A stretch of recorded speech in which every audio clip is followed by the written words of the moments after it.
Hello everyone, सभी का स्वागत है। सभी को जोहार, जय हिंद। झारखंड कांस्टेबल 4 2015 और जैप 2011 से संबंधित अपडेट्स इस वीडियो में आपको मिलने जा रहा है। सबसे पहले मैं बात करूंगा जैप 2011 से रिलेटेड।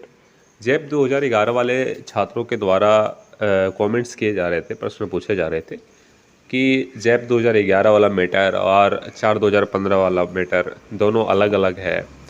देखिए, बिल्कुल अलग है, लेकिन दोनों मैटर को टैग किया गया है, इसको भी मानने की ज़रूरत है। दोनों मैटर को टैग किया गया था, लेकिन टैग क्यों किया गया, किस स्थिति में किया गया, इसको भी थोड़ा समझिएगा। टैग इसलिए किया गया क्योंकि दोनों में द्वितीय सूची की मांग की गई थी, इसीलिए जो है वहाँ पे टैग किया गया। लेकिन जब वहाँ पे बहस की गई, उसके बाद जो है जज साहब ने ही कहा था कि यहाँ पे दोनों वैकेंसीज को सेपरेशन करना पड़ेगा, अलग करना पड़ेगा। उसके बाद से जो है आपकी समस्याएं यहाँ पे दूर हो गई हैं। वैसा टेंशन कुछ भी नहीं है कि दोनों वैकेंसी जो है टैग रहने से आपको कोई हानि होने वाला है या कांस्टेबल 4 2015 वाले छात्रों को कोई हानि होने वाला है। ऐसा कोई भी जो है दिक्कत सुप्रीम कोर्ट से नहीं होगा, इसके लिए आप लोग निश्चित रहिएगा। हाँ, टैग हुआ था, लेकिन सेपरेशन भी जो है वो जजेस के कहने पे हो जाएगा और दोनों का मामला अलग अलग है, तो दोनों को अलग अलग से सुना जाएगा। ऐसा नहीं है कि झारखंड कांस्टेबल 4 2015 के बहस होने के बाद जो है जजमेंट 4 2000 सॉरी जैप 2011 को भी उसी बहस में मिल जाएगा, ऐसा बिल्कुल भी नहीं है। दूसरी बात जो है वो छात्रों का लगातार ये प्रश्न आ रहा था कि सुप्रीम कोर्ट में जो है वो डेट कब लगेगा। डेट जो सबसे इम्पोर्टेंट क्वेश्चन है, क्योंकि डेट शो ही नहीं कर रहा है, डेट शो ही नहीं कर रहा है। तो सबसे पहले मैं आपको बताऊं कि 29 से 3 तक जो है, 29 से 3 अगस्त तक जो है वो लोक अदालत लगा है। लोक अदालत, जिस तरह से लेटर आप लोगों को मैंने दिखाया और उसमें क्या संभावना था वो भी मैंने आपको बताया। लोक अदालत जब कंप्लीट हो जाएगा पूरी तरीके से, उसके बाद जो है आपके डेट लगना, केसेस के डेट लगना, जो लोक अदालत में क्लियर नहीं हो पाएगा उसके केस के डेट जो है वो मिलना स्टार्ट हो जाएंगे और बहस होने के लिए आपको डेट मिलना शुरू हो जाएगा। दो चीज़ें आपका यहाँ पे क्लियर हो गया होगा। तीसरी बात जो है, छात्रों के द्वारा लगातार ये पूछा जाता है कि सर क्या नौकरी मिल पाएगी, हम लोग का केस क्या मजबूत है।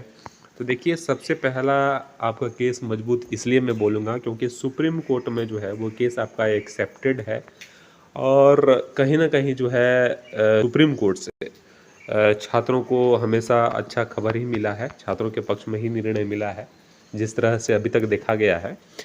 दूसरी बात रही कि मांग बिल्कुल जायज़ है छात्रों के द्वारा। हाँ, लेकिन एक चीज़ जो है वो कमज़ोर पक्ष आप लोग का ये हो जाता है कि जो भी वकील आपके हैं उनको आप लोग प्रेशर बनाइए कि बेहतर से बेहतर जो है वो बहस, बेहतर से बेहतर जो है आपके पक्ष वो सुप्रीम कोर्ट में जजेज के सामने रख सके।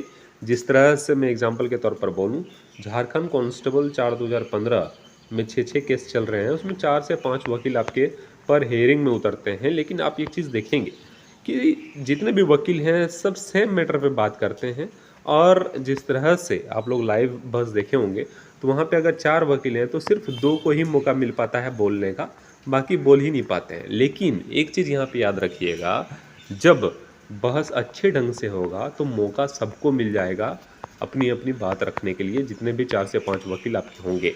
लेकिन वहाँ पे करने की क्या आवश्यकता है?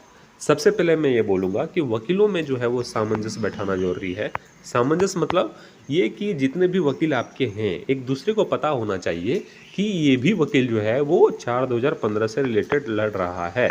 ऐसा ना हो कि जब वहाँ पे जजेस के सामने जाएं तब पता चले कि अच्छा ये भी 4 2015 के लिए लड़ रहे हैं। ऐसा ना हो, कम से कम उनमें जो है आधा घंटा पहले, 30 मिनट या 1 आवर पहले उन लोगों में परिचित करवाना बहुत ज़रूरी है, ताकि वो लोग अपने में जो है वो तालमेल बैठा सके, अपने विचार विमर्श कर सके कि किस तरह से जो है इस वैकेंसी को लेके जीता जा सके, इस वैकेंसी को से प्रभावित छात्रों को जीत दिलाया जा सके।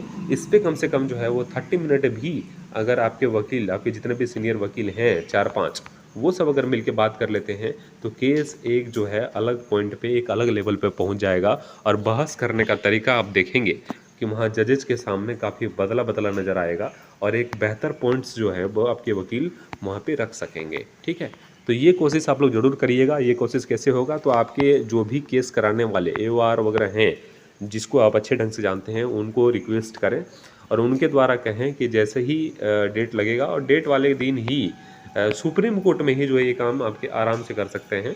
वहाँ पे जो है सभी को एकजुट करके, जितने भी आपके सीनियर वकील हैं, अपने बात को अच्छे ढंग से रखें कि मुझे जो है विज्ञापन संख्या इतना पे जीत दिलवाने के लिए जो है इतने वकील हैं। आप लोग जो है अपने विचार विमर्श कर लें, उसके बाद जो है फाइनल वो बहस के लिए जाएं। अगर ऐसा हो जाता है तो मैं इस चीज़ 100% के साथ कहूँगा कि केस जो है वो काफ़ी मजबूत जो है वो एविडेंस के साथ, पक्ष के साथ रखा जाएगा 4/2015 वाले छात्रों के लिए।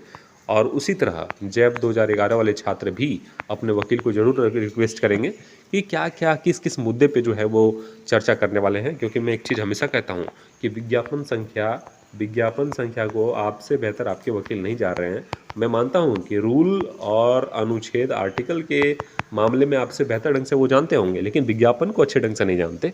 क्या प्रभावित छात्र हैं, किस तरह से प्रभावित छात्र हैं, उसके बारे में उनको उतनी जानकारी नहीं है जितना आप बता सकते हैं। ठीक है, तो ये 2-3 मुद्दे पे आपको बात करनी थी आपसे, तो मैंने कर दिया है। वीडियो को अच्छे ढंग से देख लीजिएगा। मेरी बातें अगर समझ नहीं आई तो कमेंट करके पूछिएगा, मैं बिल्कुल वहाँ पे आपको क्लियर करने का प्रयास करूँगा।